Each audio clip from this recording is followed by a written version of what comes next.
Que crise é essa? O que está acontecendo?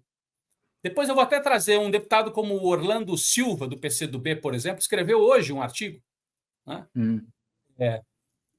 Colocando em xeque isso, colocando essa questão. Como é que a gente sai dessa? Até quando esperar? O que está errado?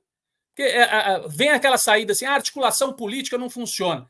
É articulação política ou é um modelo? O Lula ainda trabalha naquele modelo dos primeiros mandatos, presidencialismo de coalizão. Queria a sua análise, até, né, como cientista político, como professor de ciência política aqui para a gente. O que está acontecendo e se é um problema da articulação ou é um problema estrutural do sistema político brasileiro?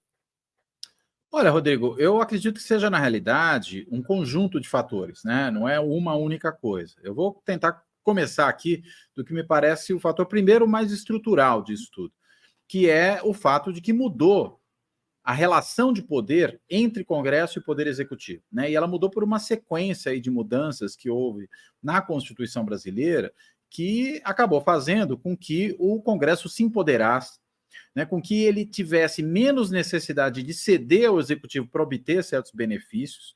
Isso transformou aquilo que se conhecia como sendo o presidencialismo de coalizão brasileiro. Essas mudanças acontecem, sobretudo, na área orçamentária.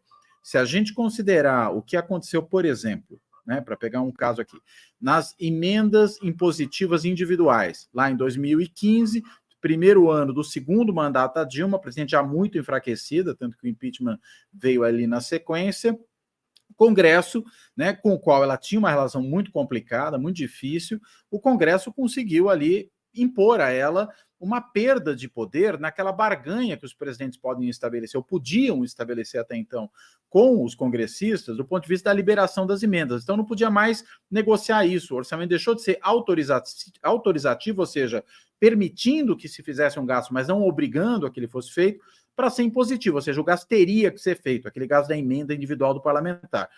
O executivo perde uma moeda de troca e é o tipo de poder que se conquista quando o outro está, por alguma circunstância, enfraquecido. Eu acho que ali havia, sobretudo, e já desde o primeiro mandato dela, uma presidente com muita dificuldade de relacionar com o Congresso. Eu vou só chamar a atenção para um dado que acho que é muito significativo. Quando se completaram 90 dias do mandato do Temer, né, logo após o impeachment, a presidente Dilma, o Valor Econômico, melhor dizendo, fez um levantamento e mostrou que o Temer havia recebido em 90 dias mais congressistas do que a Dilma havia recebido em 5 anos e meio. É muita coisa, cara. Né? Quando você tem uma desproporção dessa natureza, mostra que, enfim, a presidente não fez uma coisa que se espera dela, né? Que era estabelecer uma relação de diálogo, de interação, de acolhimento, de afago mesmo nos parlamentares. Ou seja, isso é papel do presidente da República fazer. O Temer, que já tinha sido 3 vezes presidente da Câmara, ou seja, sabia jogar esse jogo, fez de outra maneira. E o próprio Lula, nos mandatos 1 e 2, o Fernando Henrique, nos seus 2 mandatos, eles tinham uma interação mais corpo a corpo com os parlamentares, os recebiam. O Lula hoje não tem recebido. Mas vamos continuar a falar ali dos problemas estruturais. Então, primeiro foi isso, emenda impositiva individual. Segundo, durante o primeiro ano do governo Bolsonaro abdicou de liderar uma coalizão no Congresso, falou que não ia montar coalizão, que mandava o projeto para o Congresso, o problema não era mais dele, o problema era do Congresso. O Congresso avançou mais um tanto em relação a isso. O que ele fez? Aprovou as emendas impositivas de bancada, aquelas que não são dos deputados individualmente, ou dos senadores, mas que são emendas impositivas dos estados, né, das bancadas estaduais, inclusive reúnem diferentes partidos. Perdeu mais um poder de barganha. Depois veio a emenda de relator, né, que deu um imenso poder para o Congresso e para o presidente da Câmara, inclusive atropelando os líderes de partido, e para o relator do orçamento, né, gerando o tal do orçamento secreto. De novo, o executivo perde poder. E mesmo com o fim do orçamento secreto, a partir do momento que o Supremo declarou a inconstitucionalidade dele, você continua a ter meio ali um sucedâneo, né, um arremedo de orçamento secreto nas chamadas emendas de comissão, e aquelas emendas que o executivo, na verdade, fala que vai direcionar, mas consulta o parlamentar, ou seja, o executivo foi perdendo poder. Então, acho que essa é a razão estrutural, para começar. Qualquer presidente teria dificuldade.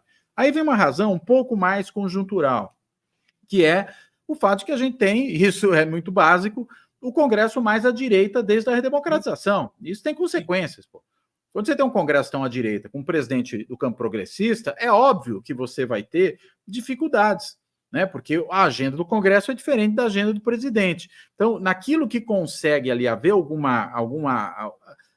alguma afinidade, né, alguma convergência, o caso aí, por exemplo, da política fiscal, né, ali você consegue avançar, tanto que se fez a aprovação do arcabouço fiscal, você teve depois a aprovação da reforma tributária, né, política econômica, tributária, fiscal, você tem esse tipo de coisa, mas não dá para entrar em muitas outras áreas. O Executivo não vai mandar projeto de meio ambiente para esse Congresso, porque sabe que se mandar pode ficar pior do que é.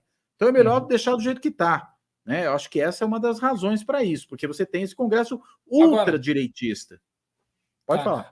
Não, Cláudio, você acha, diante disso, quer dizer, eu vi dois Mas tipos eu não acabei ainda de dar todas as razões. Você não acabou, é verdade, você falou da questão estrutural, depois você falou do conjuntural, que é um Congresso conservador, e acho que teria um terceiro elemento. Você quer concluir, então? Vai lá. Isso, só para colocar o terceiro elemento, que também é conjuntural, tá? Mas aí tem menos a ver com o resultado só da eleição. Acho que tem a ver com a maneira como o governo vem se conduzindo. E eu mencionei que o Lula, diferentemente do que fez nos seus 2 primeiros mandatos, não vem estabelecendo um diálogo mais cara a cara com os parlamentares. Eu acho que o presidente precisa fazer isso. Né? Ele precisa ocupar uma parte da sua agenda, né? E ele deu bronca lá no Haddad, falou que ele tinha que parar de ler livro, né? Para ter mais tempo para negociar, que o Alckmin também tinha que fazer isso, mas eu acho que o próprio presidente também tem que fazer isso. Isso dá peso para a negociação.